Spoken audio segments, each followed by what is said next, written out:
So today what I'm doing is a town hall that every VA is doing at sometime between now and December 15th. And that is to share the accomplishments of VA in the last year, and then share our accomplishments.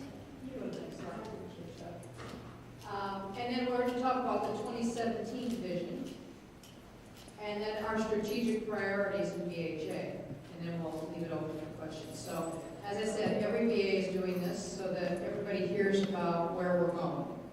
And as we all know, we are going to have a new secretary sometime in the future, and we'll talk a little bit about that later. So let's go to the first part of the show. We're going to show you a video. This is called the My VA Accomplishments video. This is for all of VA.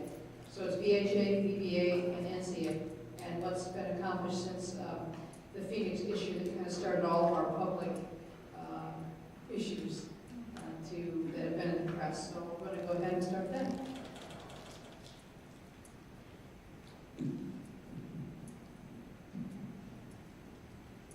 In November 2014, Secretary Bob McDonald announced My VA, launching the largest transformation in the history of the U.S. Department of Veterans Affairs. At the heart of this sweeping change were two goals: enhance the veteran experience and improve the experience for VA employees across the country.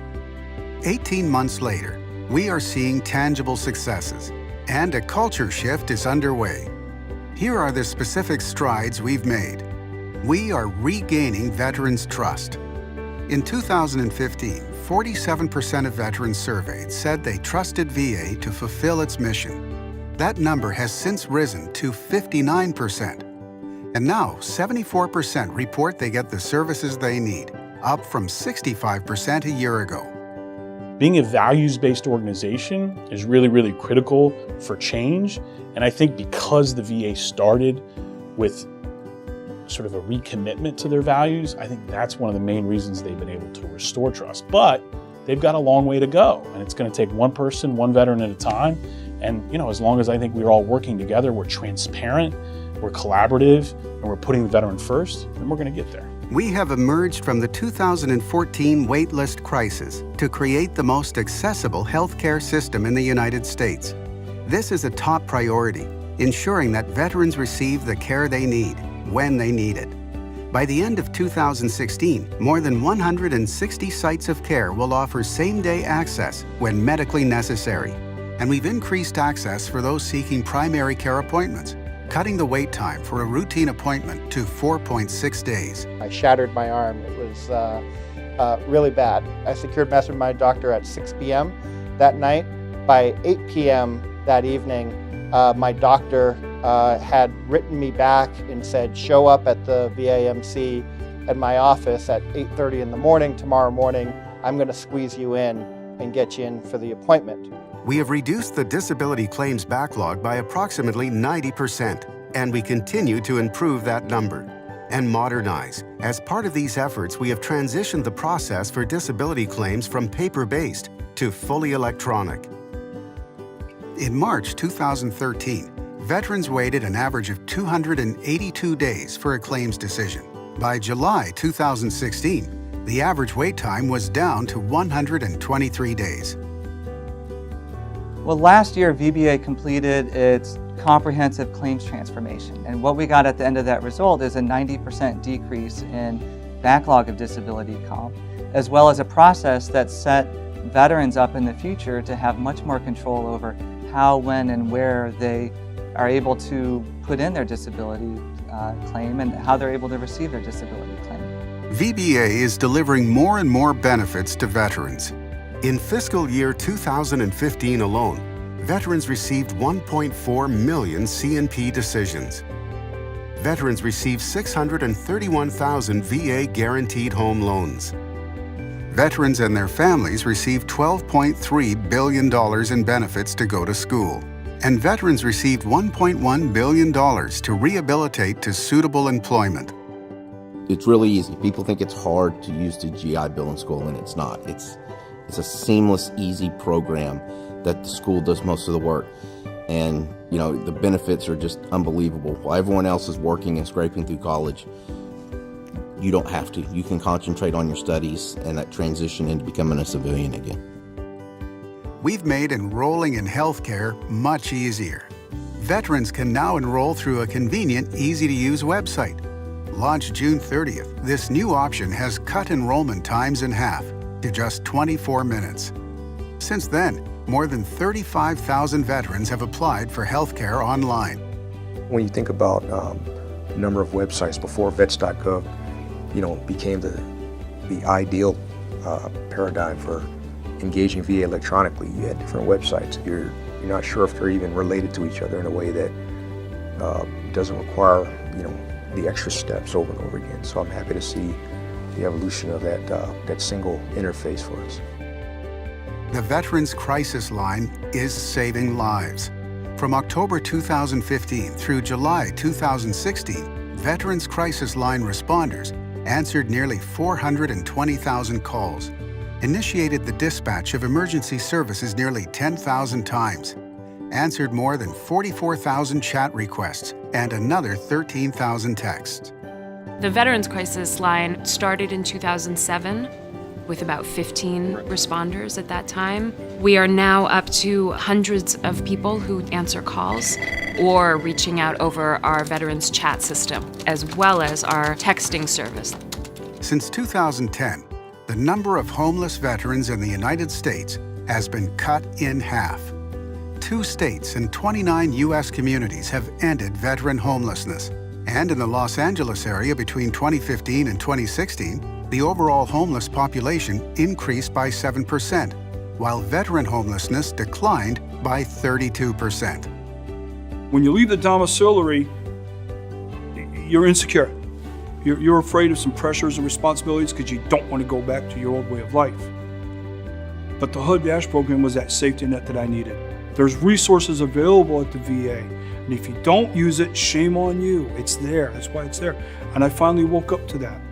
The National Cemetery Administration continues to deliver top-notch customer service, and the organization is making even more improvements. NCA maintains 4.3 million grave sites in 134 national cemeteries, all the while ranking first in customer service, according to the American Customer Satisfaction Index. 74% of interments are currently scheduled within 2 hours or less, and families of veterans are now able to learn the benefits eligibility status of their veteran loved ones before they pass, helping them plan ahead for the most difficult of times. For me, what makes NCA such a great place to work is the commitment from my coworkers. Here in Dallas, 90% of our employees are veterans themselves. Working side by side with them and seeing their passion for the families that we serve brings an immense amount of pride in what we do each day. After all, this is the last opportunity we have to do the veteran and their family right. VA is more involved in local communities than we've ever been. Community veteran engagement boards are essential. They are the linchpin between VA services and the many community resources available to veterans. Already, 80 MyVA communities have been formed across the nation, with the goal of having 100 communities by December 2016. For us, it was important to have everybody on that board really be connected, and we have made selections of people who are working directly with veterans, and so they're going to hear what they want to be brought to the VA. Our Office of Information and Technology has undergone its own transformation, restructuring operations and changing the way it does business. In fact, out of 24 federal agencies, OI&T was ranked 5th in OMB benchmarks for highest IT customer satisfaction in 2016. That's up from 19th just a year earlier. It's a time of change, and it's a time where all things are possible, whether you're a man or a woman in a technical field or a management field. If we keep the mission at the center of all that we do, together all things are possible. We are efficient stewards of taxpayer dollars. VA has transformed its supply chain to help save and reallocate funds when purchasing medical and surgical equipment. This has already led to a cost avoidance of more than $90 million. Funds already redirected to priority veteran programs. We looked at really how we were spending our resources and believe we can make a huge difference in that. And we started one of the breakthrough initiatives was really transforming our supply chain. How do we look at all of that to streamline and transform our process so that in the end, we give better value for taxpayers, still providing the right items that our veterans need for their care, and providing the best environment for our employees to operate in. Accessing community care is more seamless for veterans. VHA now offers a network of more than 350,000 community providers, an increase of 45% since October 2015. And the number of appointments being made with community providers increased from 17.7 million in fiscal year 2014 to 21.3 million in fiscal year 2015. VA's plan is a long-term vision to provide better access to community care for veterans and simplify the process for everyone involved. In creating this plan, we made sure to incorporate industry best practices and feedback from veterans, VSOs, VA employees, and federal stakeholders. By investing in our employees, our workforce is becoming more engaged. While we have been working to ensure that critical positions are fully staffed, our Leaders Developing Leaders program has trained more than 93,000 employees, and our VA 101 program, a course about all the benefits and services that VA offers, has trained more than 118,000. The VA Employee Engagement Index, a barometer tied to mission success, increased to 62.34% this year. And we continue to move away from traditional approaches by looking to the private sector for new ideas and best practices. We are now going into an area which is far less rigid in terms of expectations for how we do our work. We are starting to allow our employees to work, act, contribute in ways that are most meaningful and most comfortable for them. Now, let me quickly add, it's not happening everywhere across the board, but in certain pockets, I'm seeing that our leadership, our supervisors, our managers, and our employees themselves are starting to feel more comfortable with trusting employees to go in that direction.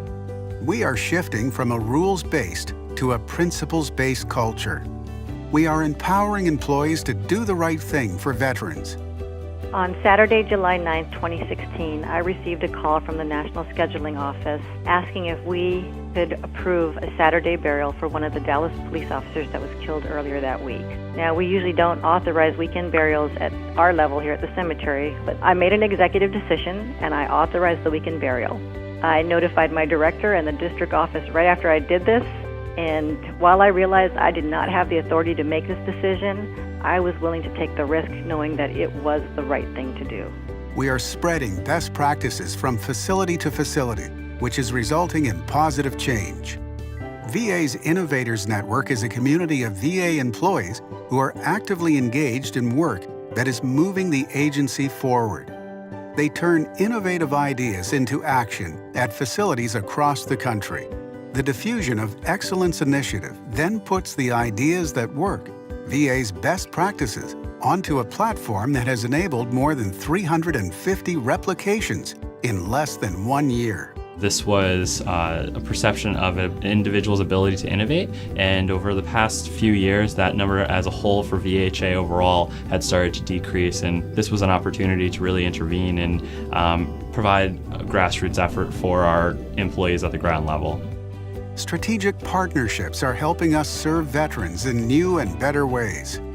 We have realized the potential for partnerships across industries with companies like Google, Walgreens, Bristol-Myers Squibb, and others. Here's one example. Our partnership with IBM will increase access to genomics treatment for 10,000 VA cancer patients over 2 years. It's incumbent upon us to take advantage of this sea of goodwill that's out there for veterans. We can't do it alone. We are building trust with external stakeholders. My perspective with the VA is twofold. One, it's as an executive director of a national veteran empowerment organization, and two, it's as a customer of VA Care. And what I've seen has been simple. It's a vast improvement, frankly. Not only since my VA has really taken into effect, but since the current leadership team and the culture that they've really emphasized has taken root since Bob McDonald and company took over about 2.5 years ago. And we're not done yet. We've helped lay a foundation for success over the past 2 years, but we must continue to find new ways to meet the needs of a diverse veteran population. We have to prepare for the increasing numbers of women veterans and make sure they trust VA for their care. We must continue to conduct groundbreaking research on traumatic brain injuries, PTSD, and improved prosthetics to ensure we can meet the needs of post-9/11 veterans. Our transformation will continue until all veterans receive timely benefits and care, until every veteran and employee can proudly say, "This is my VA."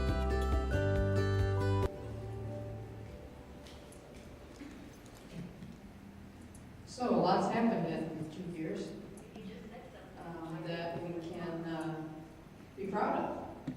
And so what I'd like to share now is have you reflect for a minute on what you've accomplished in the last year. On October 25th, we met with all the service chiefs and we talked about what had been accomplished over the last year and how it fit into the VA strategic mission and vision. And then what we're going to do this next year. So I'm going to share some of that with you now as to where we're going and how that's going to play out. So I just wanted to review a little bit about what we had done in the last, in 2016. These are our strategic, the Secretary had some breakthrough accomplishments he wanted to be done in 2016, and they all fall into these categories on the left in red. So in veteran experience, one of the things that we were able to do this year is start a Veterans Community Experience Board. And we started that in September, I believe it was, August, yes. And tomorrow, Wednesday, we have our second board meeting with our community partners. We had an amazing, people wanted to participate in this. There was no question. So we have, I would say, probably over 40 organizations that want to work with us on this community board. And that's really exciting because they can do things we can't do. And so we'll be working very hard with them. We did complete our covered parking project. And under access, we hired our group practice manager. We opened the expanded parental clinic last Thursday. Beautiful clinic. And we fully opened the emergency department and fast track. So all that was in 2016. In community care, we continue to collaborate with Tri-West to try to make choice program work as smoothly as we can possibly make it work. We continue to work with VBA. Of course, we're fortunate that we have VBA right here on station. So that makes it easier for the veterans to have like one-stop shopping. And if we had cemetery anywhere in Nevada, we would have that too, I imagine, to help them out here. Our contact centers, we were one of the pilot sites for the national phone tree for suicide prevention so that they could call in. We were a pilot for the computer program. They call in, and when they pick the number on our phone tree, it goes immediately to the suicide hotline. They've now expanded that to all VAs. We have been working hard on our call center where veterans call in to find out appointments and things like that. We recently added about 35 new positions to our call center. So they started coming on last month and this month, so we're starting to see our time to answer the phone really decrease. So that would be great for a veteran customer service. In comp and pension, we met the 30-day goal to do a comp and pension exam. They had lowered it to 20 at one point and brought it back to 30 because nobody was quite coming close to the 20. But this year what brings us is VB has their own contract now for CNP, so when we can't handle it, it goes immediately to their contract, which is really, again, good for veteran access. In homelessness, we sustained functional zero. We hit functional zero a year ago, and we were recognized last month. I had to go to Washington, D.C., and they had the 25 Cities Initiative, and all 25 cities were there, had posters, and we were recognized as one of the 4 cities that hit functional zero. There's 2 more that have hit it just recently, but we were one of the 4. So what that means is that not that every veteran has a home, but they could if they wanted to. We have the vouchers to do. In leadership development, we had 75% supervisory staff attend the Leader Develop Leader class. And we didn't quite get to doing our eye care video and our monthly newsletter, but one of the things we are going to be starting here in the near future is a Pulse page. How many of you use Pulse? We really need to sign up and start using Pulse. That's how VA's getting information out there. You can belong to all kinds of groups that are specific to maybe what you do in your job. And we're going to start our own Pulse page to get information out there from services, what they want to share with everybody, instead of a newsletter. This is a place where we can go, you can go whenever you want, and it'll always be there, and won't tie up your email. So we're excited to get that started. Chuck's already started the ball rolling on that one, so we know on a couple other VAs that have done it's been very successful. And in staffing, we hired a chief of informatics, Becky, sitting in here, Dr. Wadman. And we're still trying to hire an associate chief of research, very difficult to find. And we've been working hard with the Deans Committee at UNLV to get the new medical school that's starting in July of 2017. So I'm very excited about that. We will have medical students rotating through here. And we do have residents. We have about 43 slots for residents. But as that program grows, we hope to grow our resident slots. Because a facility this size should probably at least have 100 residents. But your school's got to get up and running and be able to support that. And we've been working with the Air Force also to fill critical positions. Someone in the last town hall asked, well, do we have somebody who recruits for providers? And yes, we do. The VASNHS has a recruiter that is specifically for looking for physicians and NPs to fill our spots. So we can contact, his name's David Aragon, we can contact him and say, okay, we need X. And he'll go out across the country trying to find us that X. Not always easy. Right now we have him looking for urologists. So we do have that available. Thanks. So the My VA vision, as you heard on the film, is to put the veteran in control and measure our success by what the veteran thinks. Are we meeting the goal? And you heard many veterans talk on the video. And the other part of it is to integrate our programs across organizations. So I'll give you an example of that. All three parts of the VA, VHA, VBA, and cemetery, have separate leadership programs. It's going to end this year. In 2017, we'll have one leadership program. So just some of the things they're trying to do this so we're not reinventing the wheel across our own organization. So you'll see more of that as we go along. So VA-wide, and I'm talking big VA. When I talk big VA, I'm talking all three, VHA, VBA, and cemetery. To improve the veterans' experience, one of the things there, you may have heard of human-centered design.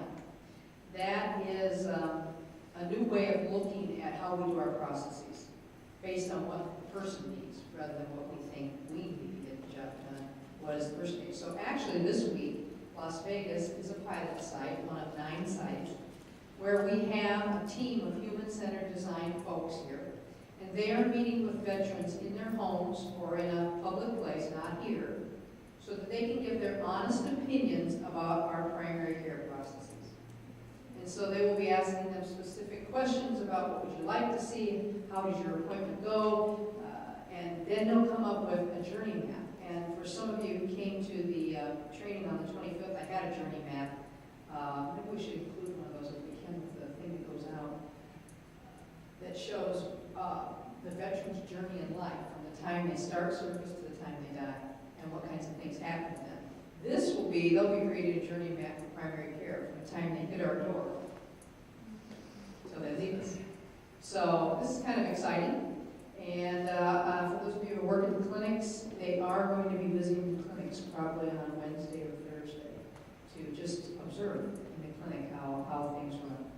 So that's kind of exciting. We're actually getting to be part of that. Improve the employee experience. We have had our Leaders Developing Leaders, VA 101, and other various classes out there that people can take. We have started here an Employee Engagement Committee. April Creed and Dr. Lisa Brown are chairing that, and we've had volunteers come forward that are working on that committee. You can hear more from them. I think they're going to maybe be doing some focus groups with employees. We tried a survey, not too many people responded, so we're going to try another route to talk with folks. Improving internal support support services, logistics, HR, police, IT are all working at how we can be more efficient and provide those services across what they call the VA enterprise and be more efficient and get better prices, and, save that money so we can use it for the actual health care. And this is not new to us, but continuous improvement. In fact, we have all of QSP sitting pretty much over here in front. And we need to figure out how to do our work as efficiently as we can. And so that means using lean principles. It means innovation, and it means looking at what other places are doing and replicating that. And instead of us reinventing the wheel. So I'm going to show you a little bit the diffusion hub. And when we get to that, I'll talk a little bit more about it. And then you heard him talk about enhancing strategic partnerships. Well, we've been part of a strategic partnership. Kaboom is a company that makes children's play gyms and things like that. With the Fisher House, they donated all kinds of these really cool big toys that the kids can play on. And they gave us the bins to put them in, and the kids can bring them out all through toys. So this is part of doing those strategic partnerships and getting people out in the community who want to help us. We cannot be everything to everybody. We do healthcare. So how do we do these other things? The Veterans Transition Resource Center that's out by Aliante, we partner with them. They do all kinds of things. They do financial counseling. They do a lot of things that we don't offer here. But then they partner with us on how we can work together. So that's what we're talking about, strategic partnerships. For those of you who have been around for years, that wasn't allowed. I mean, 5 years ago, we didn't talk about this. You didn't go out and ask people to help you. Now, that is totally turned around, and we want to get people to help us with doing things. Makes sense, doesn't it? It is a force multiplier. We all work together. And that's what we're going to be working with our community engagement board with, because we have Goodwill, March of Dimes, PBS. We have all kinds of organizations that came forward and said, yeah, they were already getting together in the community. We just brought them in and helped them with the structure so that we can plan. So they will be sponsoring 2 town hall events during the next year as part of having this board. So we'll have them do it in conjunction with our town halls. And it's kind of exciting that they're going to be involved with us on that. So we work for VHA, right? Veterans Health. We're the largest part of VA. We have about 320,000 employees plus that work for VHA. So we are the big kahuna in VA. And our mission, of course, is to provide exceptional health care and well-being to our veterans. Nothing that we all don't know about. So we're not changing the iCare values. The iCare values are staying the same. And I appreciate everyone who sends in things for our weekly highlights so that we can recognize people for living up to these values. You'd be surprised at the number of people who really know about these that are not employees. So this is exciting that that's out there, and the more we can recognize people, the better to do that. So keep sending those in. So what I'm going to do now is tie VHA's plans for 2017 with Big V, okay? Because we are tied together, but we do specifically healthcare. So how do we tie those together? Our number one strategic priority is access. It all came out of Phoenix. How do we get better access for our veterans? And you heard on the video them say that by the end of December, all 160 VA medical centers will have same-day access. We actually are on the schedule to do that at the end of November. And I think we're pretty much there. Because same-day access does not mean you get to see your physician that day. Okay? It could mean you send a secure message to your physician. It could mean you talk to the nurse on the phone. It could mean you come into Fast Track or ED. It could be many things. And we're going to need all of you to help tell our veterans that, because most people will say same-day access, I get to see my doctor that day. You don't get to do that in the community, and there's many ways that you can contact. So My Healthy Vet, did people join My Healthy Vet? See, I know you right there. I have to get this. So that ties right in with the big VA goal of improving the veterans experience. So we'll continue to make access our priority this year. Employee engagement is number 2, and that goes along with the VH goal to improve the employee experience. And I already kind of gave you a preview of what we're going to do with that. Next. A culture of continuous improvement aligns with VHA's high performance network. Now, when they're talking about high performance network they're really talking about community care and developing a network of providers that we can partner with and provide outside care that we can't provide. So you're going to see, for those of you who work with Choice, you're going to see more changes.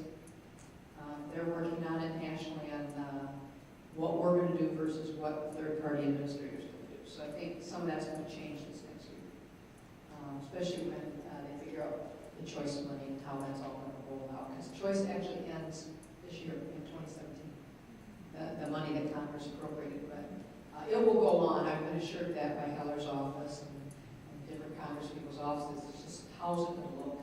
That's what we don't quite know. Okay, next. And best practices. As I said before, we need to look at what other VAs are doing and replicate. And sometimes we're doing the best practice. And an example of that, I think the next one is about, is the next, yeah, the next slide. Oh, it's not here. Well, how many know Shark Tank? The show. Ever watch it? Yeah. Well, VA has their own version of Shark Tank. And what happens is directors can go in and be sharks and bid on projects that have been selected. So every year they select 20 out of the hundreds that are sent in by VA employees. This year we have one of the finalists in the Shark Tank. And that's Karen Lemley, who is a social worker at Southeast Clinic, put in her program where we give an orientation to new veterans so they know what to expect from the system and how to navigate it and all that. So I believe the Shark Tank is this week, and the sharks will go in and they'll bid on the projects, and when they bid, if they win the bid, they have to replicate it and provide the resources to do that. So it's really exciting that we have, actually our business has 2 of the 20, which is pretty exciting, so that's pretty good. That's really, it's really neat. So I'll get to a little bit later, one of the slides I'll show you. Our last goal for this year is increased trust with our veterans, and that's really just doing what we say we're going to do. You know, we're going to do something, we get it done, and they're going to tell us. So you're going to see a lot more emphasis on SHEP scores and how we're providing that care. In fact, there's a new website that you can go on and you can look at any VA and you can see our SHEP score, the composite for outpatient care. So an area of improvement that we'll be working on this year. Okay. So putting this all together, on October 25th when the service chiefs met, we looked at this video and we talked about what we had done well this year. And then we talked about, well, how are we going to meet these things this year? So we are putting up a strategic planning committee that's going to work on this and what we're going to follow. So one of the things we ask each service to do is a project. And we told them, you can go to the Diffusion Hub, and if you can find a project in there that you'd like to replicate, have at it, because that's what they're in there for. So we're going to send out the link for this, for you to be able to go and look at it. You can find all kinds of projects, all kinds of topics in there. And you can see a general description of what they did, and then the person's name, you can call them. And if you want to maybe replicate the project, or you want the forms that they had, they didn't attach them to their, it's basically an A3 that's in for these. And it's pretty fun. So you go in there and you look at all this, and amazing amount of work that's been done. For example, when we did audiology, optometry, direct scheduling, there's probably 20 or 30 projects in there about how they went about doing it. And we added ours to it too. So any kind of project that's done, we're going to have them added into the hub, because you never know who out there might want to do what we're doing, because we do best practices too. But on the other hand, things that we may not be doing so well, that's the place to go and look for it. So we'll send that out to you. So as part of our meeting on the 25th, Each service will be doing a project. And they are allowed to pick one of the projects off the hub if that's something they can replicate, or they can come up with their own.